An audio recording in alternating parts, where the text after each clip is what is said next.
material, find where certain customer goods are, so he can actually talk to SAP and get information. So various tools and mobile solutions like this are available, and that's where SAP is investing extensively.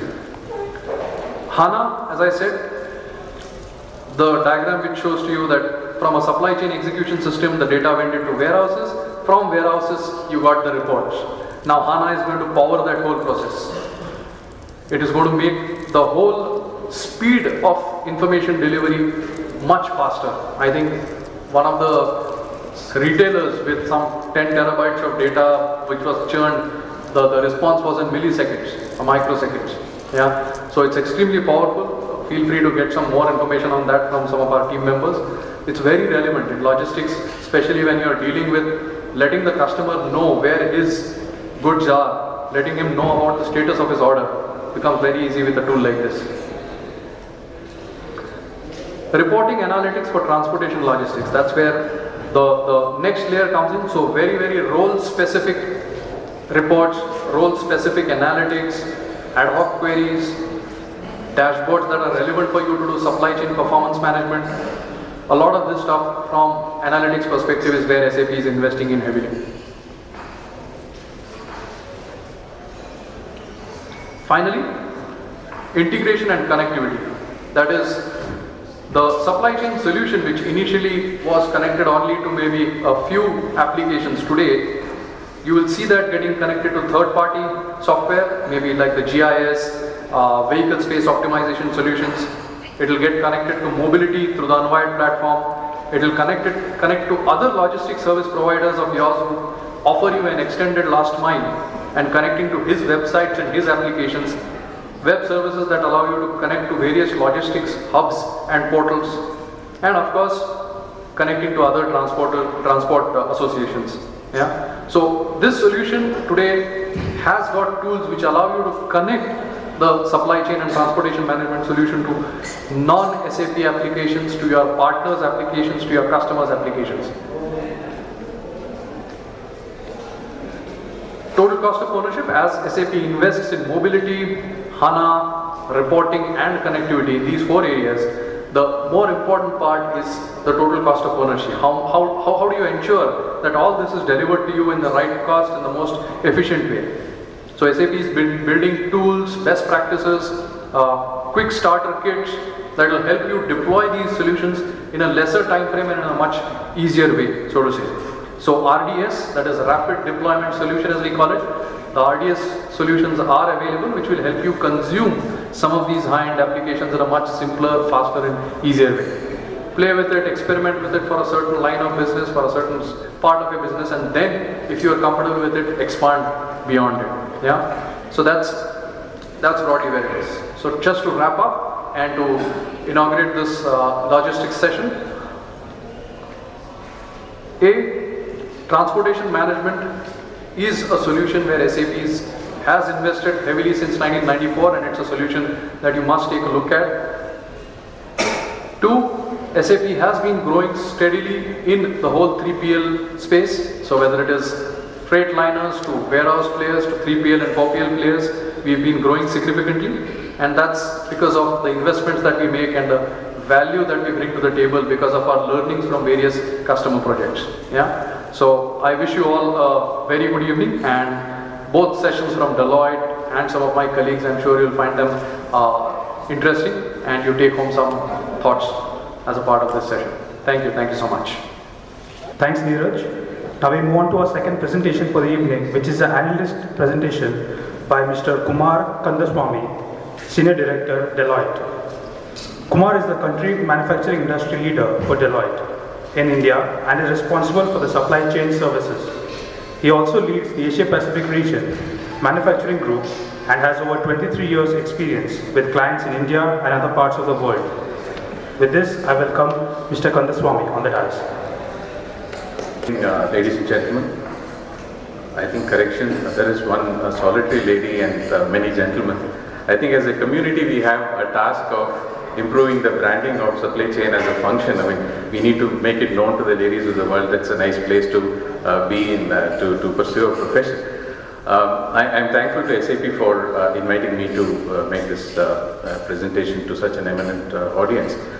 Before I launch into this presentation, I have a couple of, shall we say, confessions to make. One is logistics in India is always a frustrating topic for an analyst, speaker, and someone who tries to set the context, because an analyst and the opening speaker tends to describe the problems and looks for the causes and tries to offer solutions. I don't think anybody in this room is unaware of what is ailing logistics in India. We know for a fact, let's say 50% or more of our truck traffic runs on 2% of our national highway network. Our supply chain inventory in India, on an average, seems to be about 32 days as opposed to something like 23, 24 days in China and about 19, 20 days in Brazil, or very comparable countries, and they are all said in the same breath. And we now know, thanks to a lot of discussions that have taken place in the television, that we have a terrible shortage of warehouses, 6,000 warehouses or so, less than that, for agricultural produce, and half of them are consumed by potatoes. So we have a number of problems that we are completely aware of. And therefore, and we know the solutions as well. We know what's causing them and what needs to be done to solve them. We need to have better roads where we can run larger trucks, therefore improve the efficiency of our packing efficiency of the trucks. We need to have far more warehouses and better quality warehouses. And warehouses should be not just places where you keep material for a certain period of time, but they have to be locations where you are adding value to the product. And we also know, and incidentally the government also has realized that a lot of this has been caused by a very unique and a peculiar taxation structure that exists in the country, where your logistics is structured around the tax requirements rather than what your business requires. So we have a situation where I would like to believe the number of warehouses an average business in this country has is probably anywhere between 30 and 60% more than what is necessary to be had. And therefore you have inefficient way of transporting your goods to these warehouses and so forth. Confession number two, it's very strange that SAP chose to invite a complete novice in technology. I'm not a technology guy, so I have nothing to offer by way of some of what Neeraj showed. Therefore, I'm going to talk about, as a chap who has the opportunity to work with manufacturing, retailing companies in their supply chain, I would like to share with you what are those things that they are looking at by way of trends. What is that they are looking at by way of, shall we say, opportunities for their respective businesses, and what do they believe are impacting the way in which they would plan their supply chain in the coming years, if not a decade. So that's pretty much what I would like to spend a lot of time on. And as a sort of a follow-through, I would like to touch upon specifically warehousing and transportation as to what are those things that the companies that we get to work with are worrying about, and what are those things that they are trying to resolve in their respective organizations.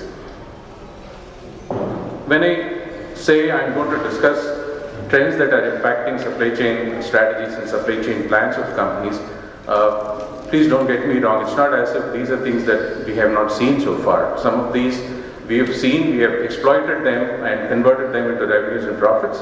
Some of these trends are emerging, not entirely, shall we say, exploited, and there are some trends which I think are, waiting to happen for us. And these are things that we keep continuously hearing from the CEOs and CXOs of companies around us. I'm making all these comments particularly with reference to India. I'm not trying to give you global case studies, because I believe a lot of us are concerned about what happens in this part of the world.